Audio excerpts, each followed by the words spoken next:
वफाकी वज़ीर मनसूबा बंदी, तरक्की और खुसूसी इक़दामात असद उमर ने कहा है कि सेहत के मुख्तलिफ मनसूबों के लिए दस्तियाब फ़ंड्स का मुकम्मल इस्तेमाल यकीनी बनाया जाए।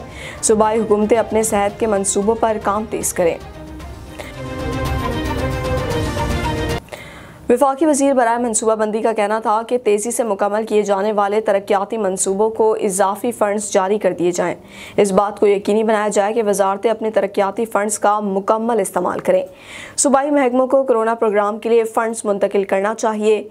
वज़ीर को प्लानिंग कमीशन के ज़रिए किए गए PSTP मनसूबों के हालिया वस्त साल जायज़े के नताइज के बारे में बताया गया। Deputy chairman planning commission, secretary मनसूबाबंदी और दीगर सीनियर्स ने इजलास में शिरकत की। इजलास के दौरान तमाम वजारतों, डिवीज़नों के PSTP मनसूबों पर तफसील से तबादला ख्याल किया गया।